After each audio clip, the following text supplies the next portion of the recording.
Hello and welcome back to the Personal Development Show for Small Business.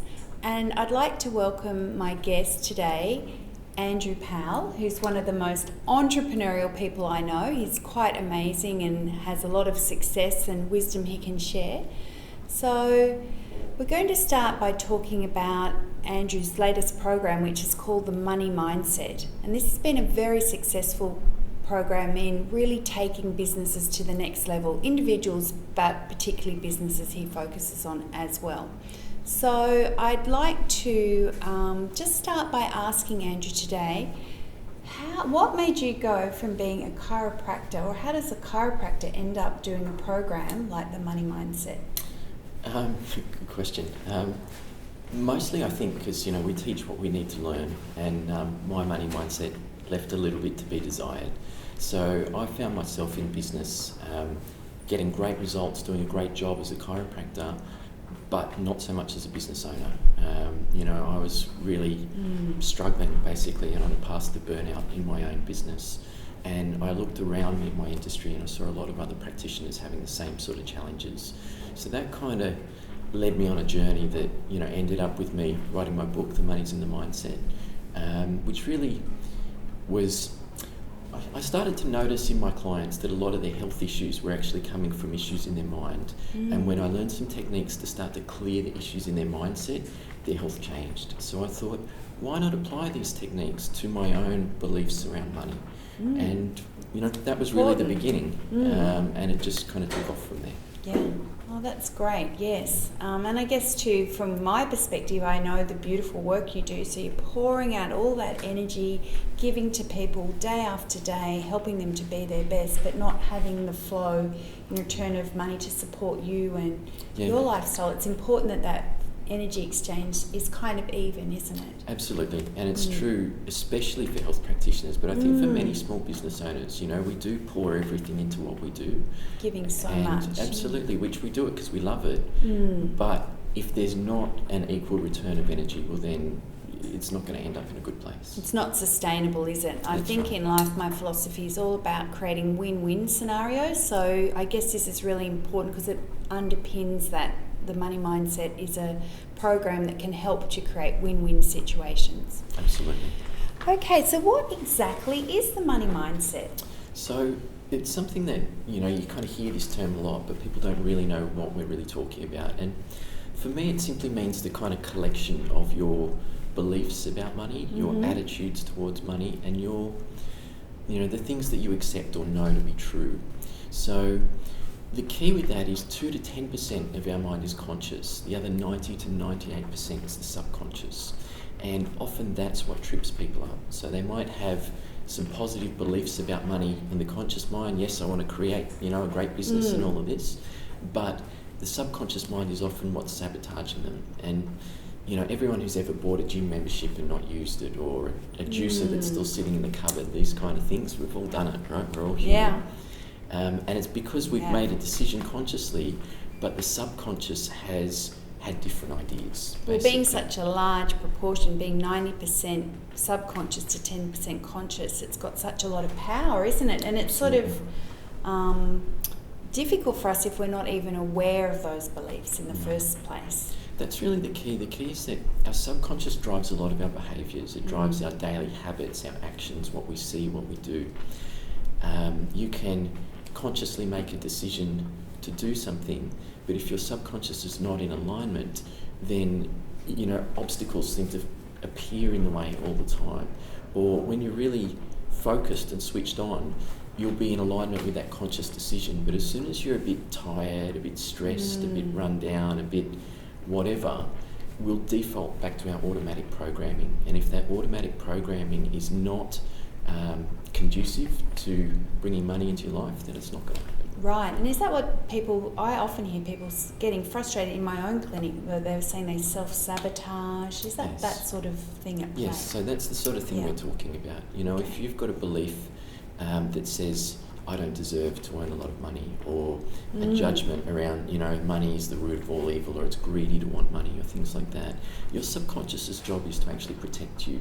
And part of it will be, it'll protect you from having any money, because then you don't have to deal with the discomfort that comes with challenging those beliefs. Right, so the money mindset is a tool that helps us to work with our subconscious. Yes, so we can make it congruent with what we actually do want in our life. That's exactly right. So getting the conscious and the subconscious mind congruent is really the key. And so often people are running in two different directions, and that's why they feel like they're sabotaging themselves.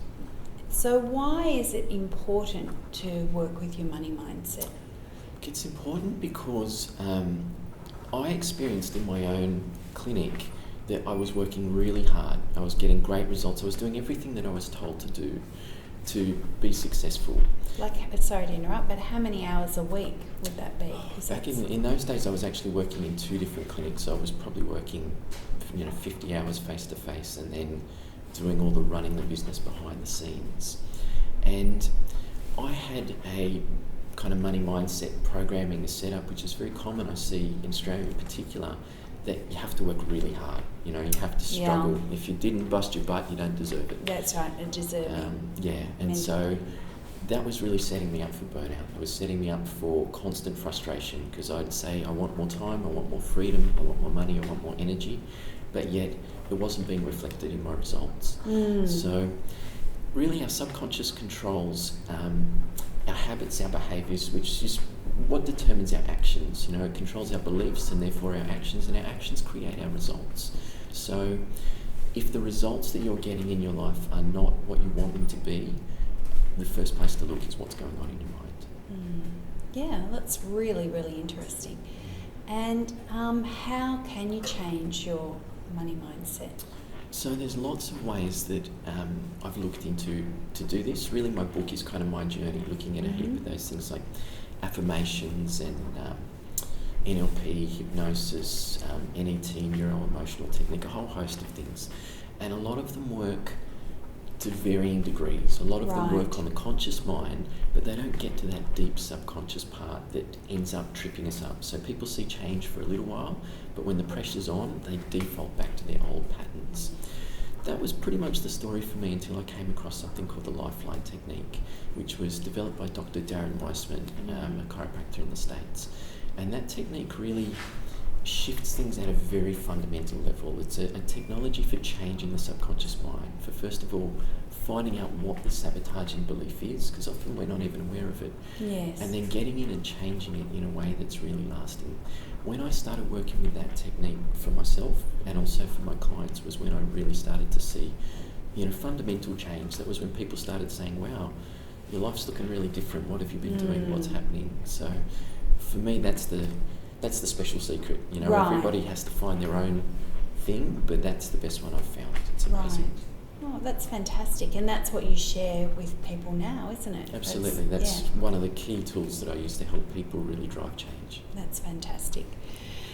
And how would this technique help small business owners and entrepreneurs? So, on one level, we're all people, and so everybody has a mind, everybody could benefit from this sort of stuff. But I've heard it said that being a small business owner is the best personal growth course on the planet. I'd agree 110% with that one. Because it pushes all your buttons, it brings up all your stuff, it forces you out of your comfort zone, it makes you do things you wouldn't normally do. Yeah. Absolutely. And that can be a pretty traumatic or a pretty stressful process. So if you've got a tool that allows you to move through that with a bit more grace and ease, a tool that allows you to uncover where the blocks are and do something about them, then it can just accelerate your growth in business. And I've seen it happen again and again with the business owners I work with, where they've achieved a certain level of success, but it's like they've hit that glass ceiling, they've kind of hit a comfort zone that they just can't seem to get beyond.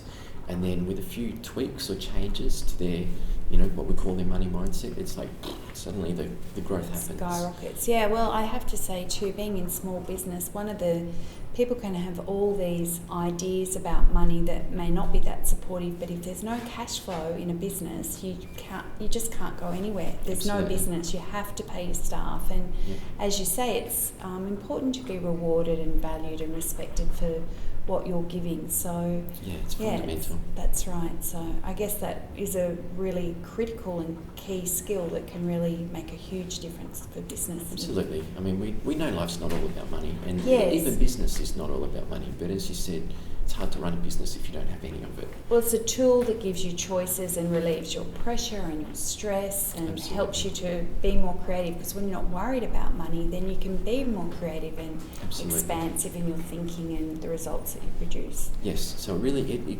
expands your possibilities. That's Yeah. really what it's all about. Fantastic. And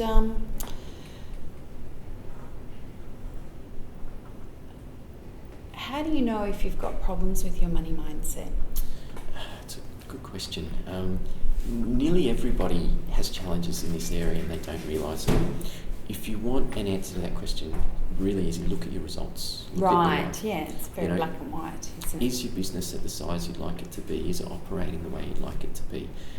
Have you reached a level of abundance, with your money, your time and all those sort of things? So look at your bank account, the results are in your life all around you. Yeah, it's very tangible, isn't it? It's not some airy-fairy concept or ideal that we're trying to aspire to. It's like the money's there or it's not. Really, that's it, and people will tell me, no, I think my mindset's pretty good, but I haven't got any money. Well then, something doesn't match up there. It's not congruent. Yeah. Really what it comes down to for me, we know that if you want to achieve your goals and your dreams, taking action every day towards those is the key. There's no real secret. That's right. So if you're not taking daily action towards your goals, I would say there's a money mindset issue here. Right, yeah. So it's really, there's three reasons basically that you don't know what to do. And these days, you can find out anything on the internet, so that one's kind of struck off the list now. Yes. You don't believe it's possible for you, so there's a block around, I'm not worthy or I'm not ready or I don't have the energy, it'll cost my family, my time, That's right. So there's endless amount of issues there. Or the other one is that you're not in alignment with your values, and so the goal that you're working towards is not actually truly an inspiring goal for you. Right, yeah. So if it's a block, find out what it is and change it. The tools exist to shift your money mindset. And if it's a values issue, get clear on your values and set goals that really are in alignment. And exciting. You've got to have that bit of excitement factor. Get a bit of fire in the belly. belly. Yeah, exactly, to go forward. Sure. Yeah. And once that happens, you'll find yourself taking action daily. And it's like your goals just get closer and closer. It starts to flow. That's really been my experience. Right. Oh, that's very inspiring. And so what are some common money mindset blocks? We're running towards the end of our interview now, but what are, a few of the key ones that there's a few you could big share ones. with So, people? in my book, there's kind of the 7 biggest ones that I've found. And I noticed working with probably thousands of practitioners now, these same things come up again and again and again. So probably the first one I would say is judgment around money. We all have so many judgments about money. It's this whole money's the root of all evil. It's greedy to want money. People who have lots of money are bad people. We all have so many judgments around money and what it means. And these can be unconscious, can't we? That we're not even aware of, that we've picked up. Absolutely. Yeah. So, if your subconscious believes money is bad, negative or evil for any reason, it's going to keep it at arm's length. There's no way you're going to attract that into your life. That's right. So that's a big one. Another one that I mentioned was a big one for me was just struggle. The belief we have to struggle. It's that kind of Aussie battler mentality, that we have to work really hard. And what we do is we end up creating blocks and challenges, stumbling blocks that didn't need to be in our road, just so that we can feel like we worked hard, we made the effort. We're matching that belief. I think I definitely had that one for, at least 10 years. It's a huge one for me for a long time. That's right. And I guess the other key one that I'd mention is just having a lack mentality, believing that there's not enough. If you find yourself ever saying, there's not enough hours in the day, there's not enough money in the bank, there's not enough clients, there's not enough business, all of those things are a belief, really, they're a perception, and it's a hugely damaging belief to your business and your ability to achieve your results. Rather than an abundance mentality, which is Exactly. what you're talking about. Exactly, so that mentality that I know that everything I need is available to me. Yeah, beautiful. I think if you get those 3 right, there's a heap of others, but if you've got those 3 right, you're really on track. Right. Oh, it's good to know. Yeah. And so I've just found today so informative and interesting. I absolutely love your work. But I'd just like to finish with, if people do want to know more, where would they go to? There's a couple of things you could do. So one would be to grab my book. I should have brought a copy. It's called The Money's in the Mindset, The 7 Subconscious Keys to a Profitable Practice. The other thing that is really helpful, I find, for a lot of business owners, I run a monthly program called the VIP Prosperity Circle. It's just 1 hour a month on a teleconference where we do a clearing session around a different area of money or abundance. So the best thing, if that's of interest, just Google VIP Prosperity Circle. I'm sure you'll find it. Beautiful. Okay, well, thank you, Andrew. It's been a great interview, and we wish you all the best with your program and the great work that you're doing out there in the world to support small businesses be the best that they can be. Yeah, it's exciting. Thanks so much, Deb. You're welcome.